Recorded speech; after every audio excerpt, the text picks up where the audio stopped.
एक मित्र ने प्रश्न पूछा है कि अगर जैसा बुद्ध कहते हैं कि संसार में दुख ही है जो आर्य सत्य है, तो फिर यहाँ मनुष्य सुख की तलाश में क्यों भटक रहा है, क्यों दौड़ रहा है?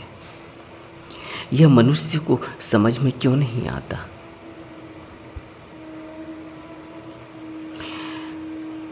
बुद्ध ने 4 आर्य सत्य कहे कि संसार में दुख है, दुख का कारण है और दुख का निरोध किया जा सकता है। और चौथा कि दुख के निरोध के लिए जो मार्ग है वह है आर्य अष्टांगिक मार्ग, दुख निरोध गामिनी प्रतिपदा कहकर उन्होंने संबोधित किया। प्रश्न उठता है कि फिर अगर दुख ही है तो मनुष्य सुख के पीछे, कौन से सुख के पीछे भाग रहा है, दौड़ रहा है, और क्या सुख मिलता नहीं? दुख है, यह आर्य सत्य बुद्ध ने कहा और समस्त बुद्धों ने ही कहा कि दुख इस संसार में है और दुख से ऊपर निकलने के लिए, मुक्त होने के लिए, निर्वाण की प्राप्ति के लिए भी मार्ग है। लेकिन फिर मनुष्य सुख की खोज में क्यों दौड़ता रहता है अगर सुख है ही नहीं? बुद्ध जब ये कहते हैं कि संसार में दुख है, वह दुख का मूल इस बात से जुड़ा हुआ है कि यहाँ सब कुछ ही अनित्य है, इम्परमानेंट है, सब अनित्य, सब अनत्ता, सब अनात्म है। यानी कुछ भी ऐसा नहीं जिसके लिए मैं कहा जाए। नो सेल्फ, सब दुखा, सब दुख है, सफरिंग है। क्यों? इन 3 बातों को अच्छे से समझना चाहिए दुख को समझने के लिए। सबसे पहली बात कि सब अनित्य है। जब सब अनित्य ही है, सदा रहने वाला नहीं, तो फिर दुख अवश्यंभावी है, क्योंकि वह एक न एक दिन चला ही जाने वाला है। वह जो सुख दे रहा था, क्योंकि सब अनित्य, सब अनित्य है।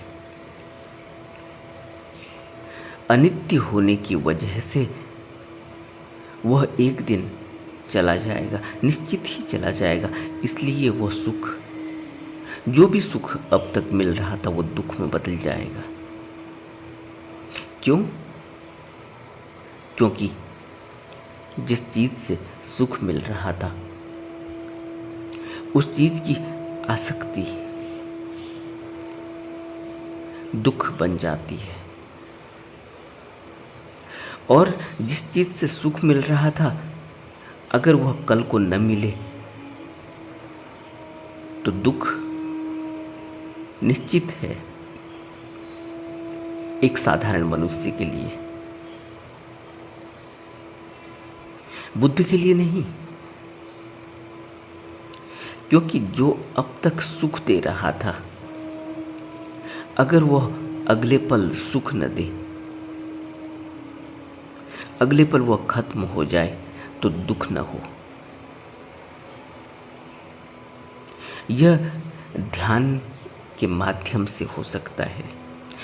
इसी के लिए बुद्धों ने तकनीक दी कि ऐसा रास्ता खोजना पड़ेगा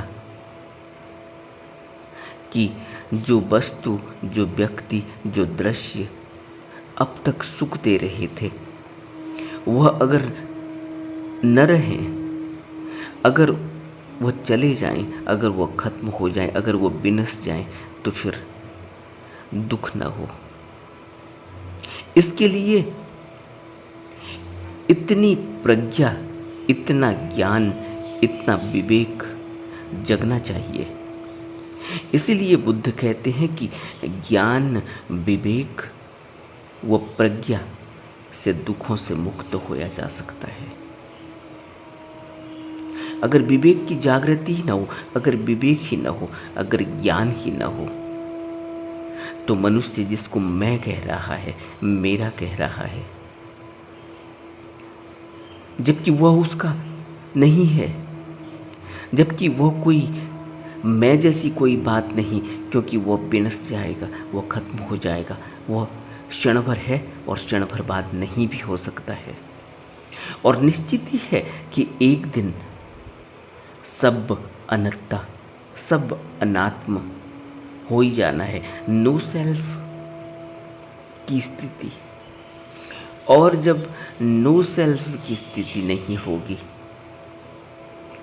जब ऐसा लग रहा हो कि सब कुछ मेरा है, सब कुछ मैंने इकट्ठा किया है, सब कुछ मैंने बनाया है, मैंने पाया है, तो फिर कल को जब वो नहीं हो जाएगा तो दुख मिलना अवश्यंभावी है। और कल को वो नहीं हो जाएगा, यह भी सत्य है, वो नहीं हो ही जाएगा, क्योंकि सब कुछ ही इम्परमानेंट है, सब कुछ ही अनित्य है। और सब कुछ ही अनित्य है, यह बात समझ में बौद्धिक स्तर से अगर आ भी रही हो, तो उससे कुछ भी फर्क नहीं पड़ने वाला, उससे दुख नहीं जाने वाला। दुख जाने के लिए बौद्धिक स्तर पर नहीं, विवेक और प्रज्ञा के स्तर पर आलोक चाहिए, प्रकाश चाहिए। अंधकार से ज्ञान की ओर बढ़ा हुआ होना चाहिए, और अंधकार यानी अज्ञानता, ज्ञान यानी प्रकाश। सब दुख है और यह आर्य सत्य है, लेकिन मनुष्य फिर भी दौड़ते जाते हैं सुख की तलाश में। क्यों? क्योंकि विवेक या प्रज्ञा अभी खिली नहीं, विवेक का जन्म नहीं हुआ, प्रज्ञा का जन्म नहीं हुआ। अगर विवेक और प्रज्ञा जग जाए तो फिर सब अनित्य तो है ही, लेकिन इस सब अनित्य में भी कैसे रहा जा सकता है अछूता, कैसे जिया जा सकता है सब अनंता कहकर, ईगोलेस होकर। मेरा कहने जैसा, मैं कहने जैसा यहाँ कुछ भी नहीं है। इस तरह से जीने की कला जिसने सीख ली, उसके अंदर विवेक पैदा हुआ, उसी के अंदर प्रज्ञा का फूल खिला, और फिर वह इसी संसार में रहता है। जिस तरह से बुद्ध पुरुष इसी संसार में रहते हैं और हम भी इसी संसार में रहते हैं, हम भी यही कहते हैं कि सब अनित्य, सब अनित्य है। और सब अनित्य है, यह बात हमारे गहरे में अंदर नहीं बैठी भी होती, नहीं तो दुख का मिलना हमें कभी भी नहीं होता। कभी भी हमें दुख से इतना हम छलनी नहीं हो गए होते, अगर हमें यह बात बुद्धों की तरह समझ में आ गई होती कि सब अनित्य है। रहना तो यही है, बुद्ध भी इसी ज़मीन में रहते हैं, सब अनित्य है कहते हैं, लेकिन उसके बावजूद भी इसी ज़मीन में चलते हैं, इसी ज़मीन में अपना सारा कामकाज करते हैं, लेकिन एक सतत होश बना रहता है कि सब अनित्य है।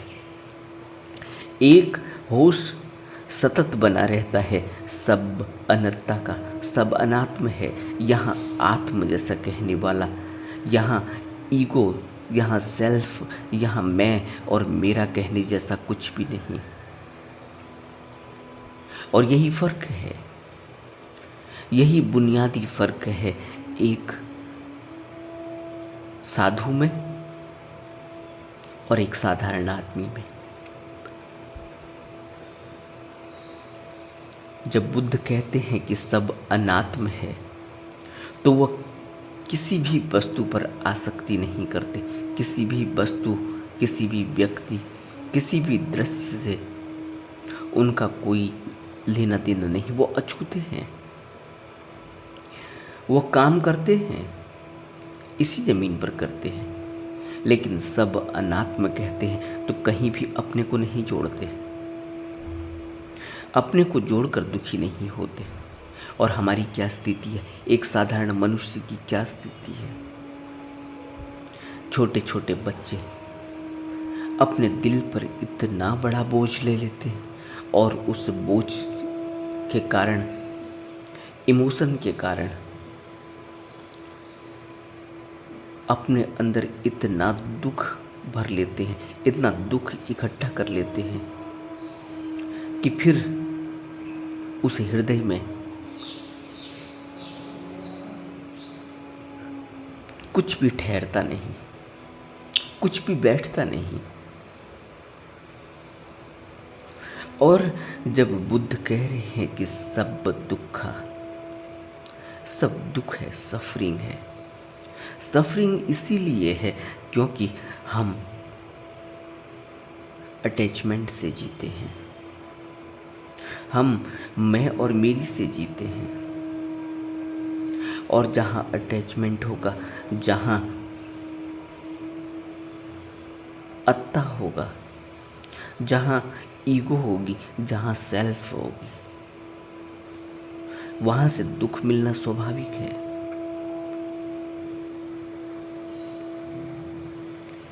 इसलिए क्योंकि सब अनंतता है, अत्ता नहीं। ईगो जैसा, सेल्फ जैसा, मैं और मेरी कहने जैसा कुछ भी नहीं, क्योंकि सब कुछ ही यहीं रह जाने वाला है। और हमारी जो स्थिति है वह अनित्य वाली स्थिति है। किसी भी समय हम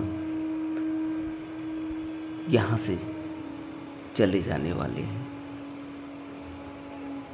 लेकिन क्योंकि हमने अपना संबंध इस शरीर से किया हुआ है तो हमें लगता है कि शरीर ही सब कुछ है, जबकि हकीकत यह है कि शरीर सब कुछ नहीं। शरीर तो ज़मीन में यहीं गिरा रह जाता है। शरीर के अलावा भी कुछ और है, उसकी खोज जल्दी से जल्दी कर लेनी चाहिए। उसकी खोज में बहुत ही सीरियस तरीके से लगना चाहिए। और जब भी मनुष्य सब अनित्य को, यानी सब अनित्य है, इम्परमानेंट है, इस बात को भूल जाता है, जब भी मनुष्य सब अनंतता, सब अनात्म है, इसको भूल जाता है,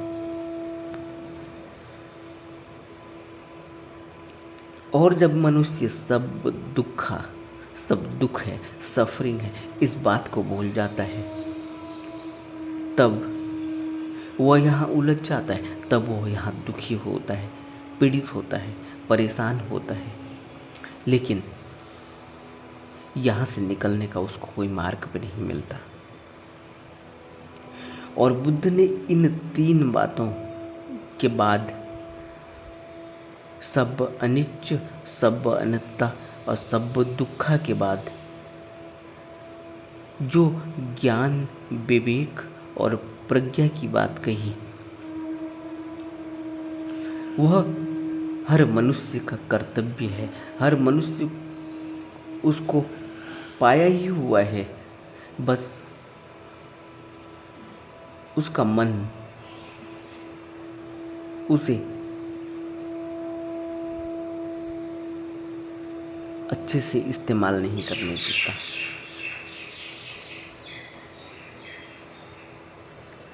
चार आर्य सत्य बुद्ध ने कहे हैं। प्रतीत्य समुत्पाद के सिद्धांत पर हमने पहले भी बहुत डिटेल में बात की है, और कारण कार्य के इस सिद्धांत में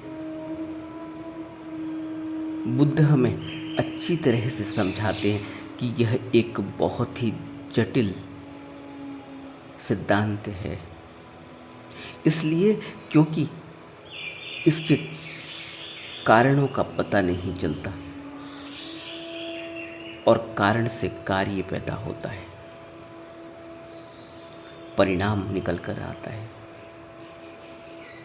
और कोई भी घटना दूसरी घटनाओं के कारण ही एक जटिल कारण परिणाम के जाल के रूप में सामने आती है। एक घटना दूसरी घटनाओं के कारण, एक घटना दूसरी घटनाओं के कारण ही, अगर अपनी जिंदगी को गौर से देखेंगे तो एक घटना से कई घटनाएं जुड़ी हैं। जब मनुष्य शादी नहीं करता और जब मनुष्य शादी कर लेता है,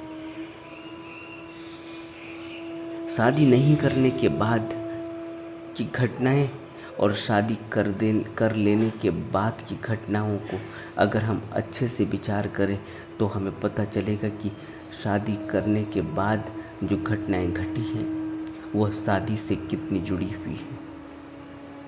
अगर शादी नहीं की जाती तो वो घटना शायद न होती। इसी तरह से अगर शादी नहीं की जाती तो फिर घटना ऐसे नहीं होती।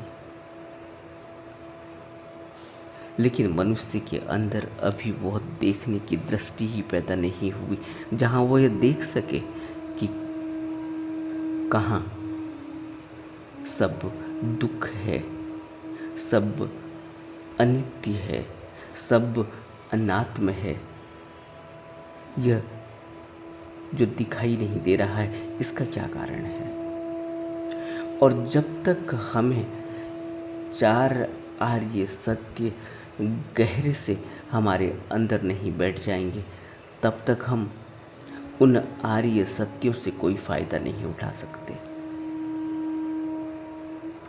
और गहरे में अंदर बैठने के लिए हमें अपने ज्ञान को, अपने विवेक को, अपनी प्रज्ञा को जगाने का प्रयास करना चाहिए।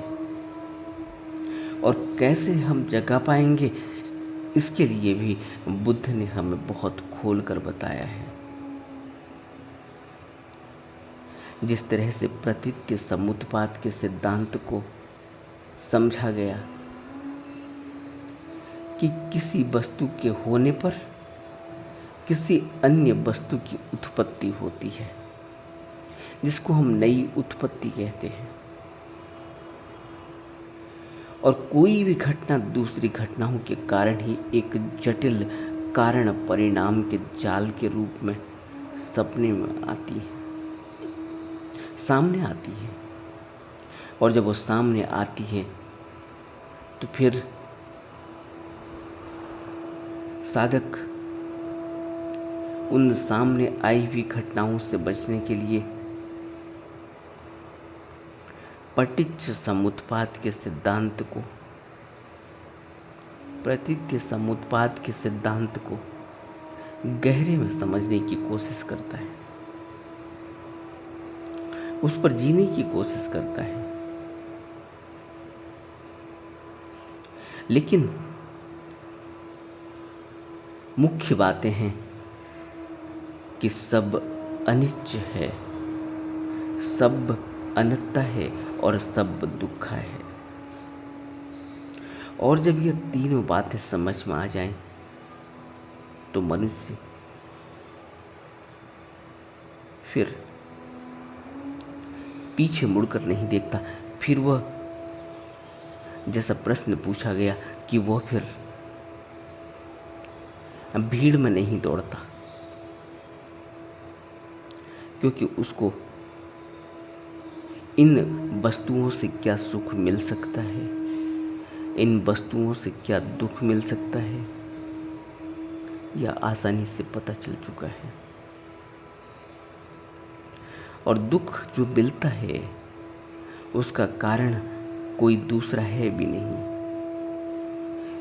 जब बुद्ध कहते हैं कि सब अनित्य है, सब अनंत है और सब दुख है, लेकिन ज्ञान, विवेक और प्रज्ञा से दुखों से मुक्त होया जा सकता है। लेकिन ज्ञान, विवेक और प्रज्ञा ये नहीं होने के कारण ही मनुष्य सुख की खोज में लगा है। जैसा इन मित्र ने प्रश्न पूछा कि फिर मनुष्य जब जानता ही है तो फिर कौन से सुख की खोज में लगा है। सुख, ऐसा सुख कहीं भी नहीं कि जहां सब कुछ करा हुआ मिल जाएगा। सब कुछ करना होता है। इसीलिए कहा जाता है कि अपने से ही करना होगा, कोई दूसरा बता नहीं सकता। अपने से ही करना होगा। जब तक अंदर से गहरे में यह बात बैठ नहीं जाएगी तब तक किया ही नहीं जा सकता। और गहरे में अपने अंदर इस बात को बैठाने के लिए आदमी को थोड़ा सा शांत होना चाहिए, थोड़ा सा रिलैक्स होना चाहिए। तब वह चिंतन में जाता है, तब वह एक डिसीजन पर पहुंचता है कि उसे यह करना है, उसे यह नहीं करना। नमो बुद्धाय।